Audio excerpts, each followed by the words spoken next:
যাই, আমার বইগুলো আমি রেখে দেই। ইস, সব কিছু তো গোছানোই শেষ।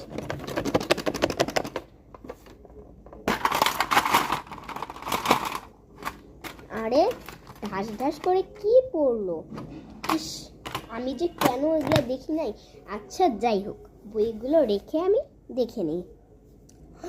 আল্লাহ, আমার জ্যামিতি বক্স পড়েছে। কি করি আইডিয়া। আচ্ছা বন্ধুরা, আজকে আমি শেয়ার করব যে কেমনে জ্যামিতি বক্স গোছাতে হয়। চলো দেখাই তোমাদের। এবার প্রথমে আমরা নিয়ে নিব পেন্সিল। নিয়ে পেন্সিলটি তার জায়গায় রেখে দিব। এরপর লম্বা স্কেলটি নিয়ে তার উপর রেখে দিব। এরপর ইরেজার শার্পনার নিব। ইরেজারটা নিজের জায়গায় রেখে দিব, শার্পনার নিজের জায়গায় রেখে দিব। আবার একটা ঘুরানির আছে ওটা, আর আরেকটা আছে ওইটা নিজের জায়গায় রেখে দিব। আবার অন্য স্কেলগুলো চাঁদা, ত্রিভুজের, সেগুলো নিজের জায়গায় রেখে দিব। তো তোমাদের যেটা ভালো লেগেছে তা কমেন্টে জানিও। আর আমার এইটি লাইক, সাবস্ক্রাইব আর শেয়ার করবে, আর কমেন্ট করবে কিন্তু। ওকে, গুড বাই।